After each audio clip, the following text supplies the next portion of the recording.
કે લોકો મેણા ટોણા મારતા હતા કે દીકરીના પૈસા ખાઈને જીવન જીવે છે, એનાથી કંટાળીને એણે દીકરી પર 3 ગોળીઓ ધરબી દીધી. હરિયાણામાં ઇન્ટરનેશનલ ટેનિસ પ્લેયર 25 વર્ષની એક છોકરીના એના સગા પિતાએ ગોળી મારીને હત્યા કરી દીધી.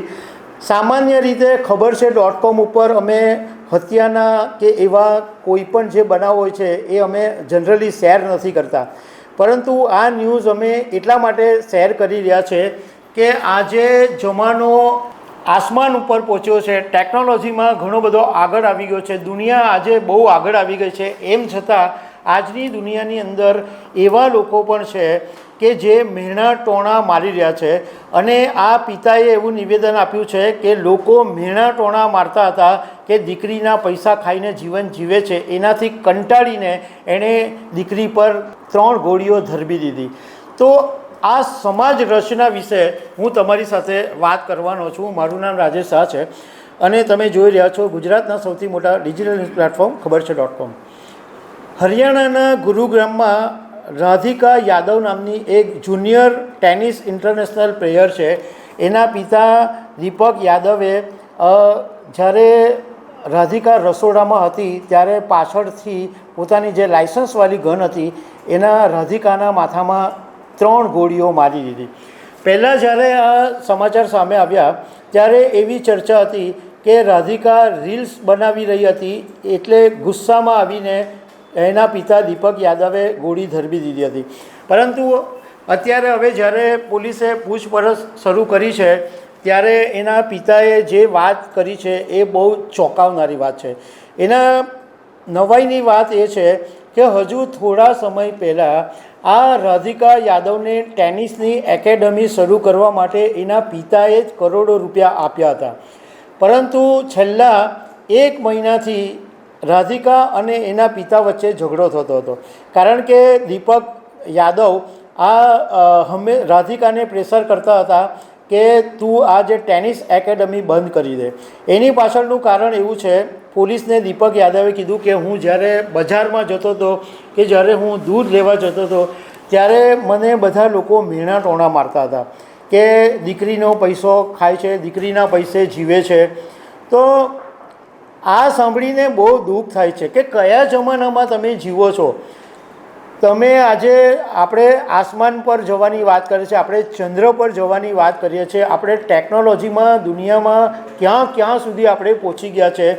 આજે છોકરીઓને ભાર માનવામાં નથી આવતી. છોકરીઓની કેરિયર પર માતા પિતા આજે ખુશ થાય છે અને આજે દીકરીઓ બધી રીતના આગળ જાય છે.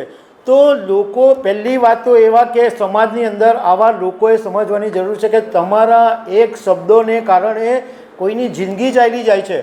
આ એ છોકરી હતી કે ઇન્ટરનેશનલ લેવલે ટેનિસની અંદર કાઠું કાઢી શકે, મતલબમાં એ એકેડમી શરૂ કરીને ઘણા બધા પ્લેયરોને તૈયાર કરી રહી હતી.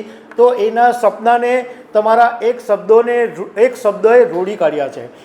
તમે બોલતા પહેલાં વિચાર કરો છો એને કોઈની પણ ફેમિલી વિશે જ્યારે તમે બોલો છો તો એની કેટલી માઠી અસર પડે. અને બીજું, એના પિતા દીપક યાદવને પણ કહેવાનું મન થાય છે કે લોકો બોલ્યા કરે, લોકોના બોલવાથી એટલું તો વિચારવું જોઈતું હતું કે આ દીકરી તમારી જશે. હવે એને અફસોસ થાય છે. એક ક્ષણિક ગુસ્સો આવી ગયો અને 3 ગોળીઓ ધરબી દીધી. પણ જો દીપક યાદવે એટલો વિચાર કર્યો હતો કે લોકો ખાવાનું કે લોકો તમારા ઘરમાં રૂપિયા આપવા નથી આવતા, તમારી દીકરી કમાય તો એમાં ખોટું શું. અને આ બોલનારા ડોફાઓમાં એકની પણ દીકરી આટલું કરી નહીં શકી હશે. એવા જ માણસો હંમેશા બોલે કે જે જિંદગીમાં કંઈ નહીં કરી શકતા હોય. એવા નવરા લોકોની જે ફોજ હોય છે ને એ આવા ધંધા કરતા હોય છે. હવે એટલે આના પિતાને મેણા ટોણા માર્યા અને એણે સાંભળી લીધા, એમાં દીકરી ગુમાવી નાખી. હવે દીપકને યાદવને અફસોસ થાય છે, પણ હવે શું, હવે તો દીકરી ચાલી ગઈ. અને જે હજારો યુવતીઓ એવા સપના જોઈ રહી હતી કે અમે આની એકેડમીમાંથી શીખીને કંઈક આગળ વધીશું, તો એમના બી સપના રોડાઈ ગયા છે. રાધિકા યાદવ 23 માર્ચ 2000માં જન્મેલી હતી અને 25 વર્ષની હતી. અને આંતરરાષ્ટ્રીય ટેનિસ ફેડરેશન અને મહિલા ટેનિસ એસોસિએશનમાં એણે ભાગ લીધો હતો.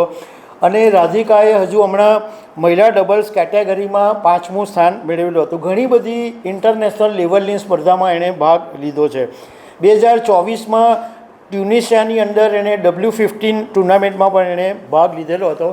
અને જ્યારે રાધિકા સ્કૂલમાં ભણતી હતી ત્યારથી એ ટેનિસ રમતી હતી. 12 ધોરણ જ ભણી છે, પરંતુ એને નાનપણથી ટેનિસમાં એટલો બધો ક્રેઝ હતો કે એણે પોતાની કેરિયર બનાવી.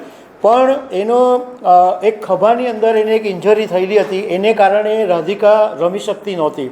એટલે એણે એમ વિચાર્યું કે હું નહીં રમી શકું તો કંઈ નહીં, પરંતુ બીજી બધા જે નાની છોકરીઓ છે એ ટેનિસમાં આગળ આવે તો એને એકેડમી શરૂ કરી.